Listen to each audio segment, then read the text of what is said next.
को हम लोगों के सामने रखेंगे श्री बिहारी। धन्यवाद सर, आपने मुझे समय दिया। सबसे पहले राज्य स्तर से पधारे विशेषज्ञ महोदय का मैं स्वागत करता हूँ। मंच पर राशि हमारे पुराने साथी जो बहुत रमजान है हर चीज का, उनका मैं स्वागत करता हूँ। और सभी युग राज से किसान एक्चुअली जो पेमेंट नहीं हुई है वो प्रॉपर्टी है, तो बहुत निश्चित रूप से वो प्रॉपर्टी देनी करते हैं हमें कपास, उन सबका भी आवाज़ है। सबसे पहले काफ़ी बता दिया डॉक्टर साहब ने, लेकिन मैं अपने विभाग द्वारा संचालित योजनाएं हैं, जो कुछ योजनाएं हैं उसके बारे में बताऊंगा। तो सबसे पहले देखिए, बीज से शुरुआत होती है, उन्नतशील बीज। तो हमारे जो राजकीय बीज भंडार है सरकारी, उन सब से उन्नतशील प्रजातियों का बीज वितरित होता है और सारे बीजों पर बीज की कीमत अथवा उसकी समय सीमा तक 50% तक अनुदान गए हैं। और वो बात अलग है कि पहले हमें ऑडिट से खरीदना पड़ता है, बाद में वो एक व्यवस्था है, बाद में वो आपके खाते में डीबीटी के माध्यम से अनुदान आएगा। ठीक, इसके अलावा बीज के बाद हमें फसल उगाने के लिए अर्थ की जरूरत पड़ती है, पैसे की जरूरत पड़ती है, लागत लगाने के लिए पैसे की जरूरत पड़ती है।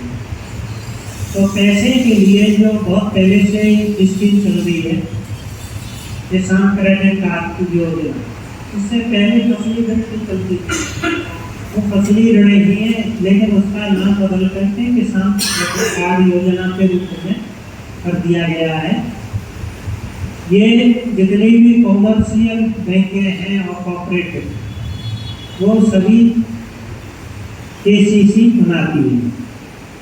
आज की डेट में चूँकि आप किसान हो, 4% पर कहीं भी दुनिया में ऋण नहीं मिलेगा।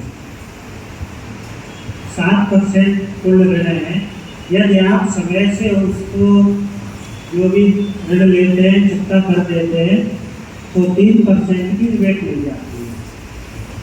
अब ध्यान देने की ये चीज़ है इसमें कि जो फसली ऋण है, आप सबको पता है कि इसकी जो अवधि है वो 6 महीने रखी गई है। तो विदिन 6 मंथ में आप उसको जमा करते हैं तो 3% ब्याज मुक्त हो जाए, 4% आपको लगेगी। होता यह है कि किसान अरे ये तो वार्षिक है, वो वार्षिक समझ लेता, यही धोखा हो जाता और वो फिर 7% ब्याज लगा देता है। इसके बाद यह रुक जाती है तो 14% तक हो जाती है। ये चीज समझने की है। तो जब भी केसीसी बनवाए आप इस चीज का ध्यान रखें। जो आप फसल बो रहे हैं, जैसे सरसों बो रहे हैं तो सरसों का ही केसीसी बनवाएं, गेहूँ बो रहे हैं तो गेहूँ का बनवाएं, आलू बो रहे हैं तो आलू का बनवाएं।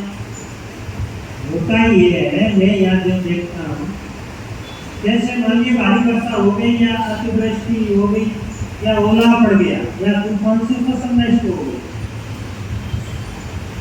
उसमें जो आपका दर्ज है फसल जिसका केसीसी बना हुआ है, वहाँ पर आपकी जो फसल है आलू, आप बैंक वाले से कहते हैं साहब मैक्सिमम हमको बना दीजिए। आलू भी एक ऐसी फसल है जिसमें मैक्सिमम का केसीसी बन जाता है। और जब मौके पर सर्वेयर जाता है बीमा कंपनी का, फसल बीमा कंपनी का, तो वह सरसों खड़ी दिखाई देती है या सरसों की आपने कंप्लेंट की है तो आलू खड़ा दिखाई देता है। तो इस स्थिति में आपको कुछ भी नहीं मिल पाता। तो जो भी फसल आप बो रहे हैं, चाहे गेहूँ है, सरसों है, आलू है, चना है या अरहर, जनपद के लिए 5 फसलें अधिसूचित हैं, उन्हीं में बीमा होता है। और जिस कृषक के द्वारा केसीसी बनाया गया और केसीसी पे ऋण ले रहा, ऐसा नहीं उसने बनवा लिया और ऐसे ही कोई मतलब ही नहीं, केसीसी का ऋण लिया है उसने, पैसा आरित किया है से, तो बैंक ऑटोमेटिकली आपके खाते से खरीफ सीजन में 2% और रबी सीजन में 1.5% के हिसाब से प्रीमियम दर काट लेती है।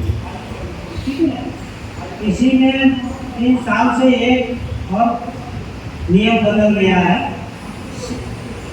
लोगों की शिकायतें थी किसानों की के साथ बैंक बगैर उनसे हमसे क्यों काट लेती है, हमारा पैसा कट जाता है, जिसने भी केसीसी बनवाया हमारा पैसा कट जाता है, हमको पता भी नहीं चलता, हमको कभी मुआवजा नहीं मिलता। तो गवर्नमेंट ने एक बदलाव किया कि जो बीमा कराने की अंतिम तिथि है, अंतिम तिथि मतलब 2 सीजन का बीमा होता है, एक खरीफ सीजन का, एक रबी सीजन का। तो खरीफ सीजन में बीमा कराने की अंतिम तिथि 31 जुलाई है और रबी सीजन में 31 दिसंबर। ठीक है, तो बीमा कराने की अंतिम तिथि से जो भी आपकी बैंक है 7 दिन पहले एक प्रारूप आता है, उसको भर के बैंक में जमा कर देंगे, उससे रिसीविंग ले लें कि मुझे बीमा नहीं करवाना है, तो बीमा नहीं होगा, यानी आप बीमा कवरेज से आउट हो जाएंगे। आप दोबारा से कभी लिख के देंगे तभी आपका बीमा इंक्लूड होगा। तो ये बीमा में प्रक्रिया है। फसल बीमा के बारे में मैं बता रहा हूँ। जनपद में इस समय आपको पता है कौन सी कंपनी ये कर रहा है?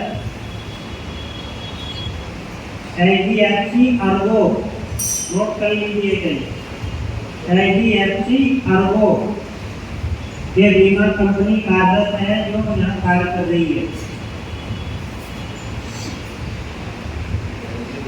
अब देखिए हमारे जनपद में जो खरीफ सीजन में अब तो खैर निकल रही है, धान, बाजरा और अरहर 3 फसलें अधिसूचित थी। यदि इन फसलों में कहीं भी वर्षा से या तूफान से या ओलावृष्टि से कोई नुकसान होता है तो उसमें मुआवजा देने का प्रावधान है। अब जैसे बाजरा में 57,000 है बीमित धन, धान में भी इसी तरह से है, अरहर में 90,000 है, आलू में 2,25,000 है। इसका 1.5% या 2%, यानी खरीफ में 2% और अभी में 1.5% जो प्रीमियम धनराशि होती है। यदि आपकी फसल नष्ट होती है, सर्वेयर जाता है, वहाँ पर आपका मूल्यांकन करता है और फिर वो अपनी रिपोर्ट लगाता है। 1 महीने बाद आपका पैसा आपके खाते में आ जाता है। ये प्रक्रिया है। इसके अलावा जैसे अभी मैंने देखा जगलेर में गया, वहाँ पर पानी भरने से एकदम बाजरे की बड़ी बड़ी फसल सूखी।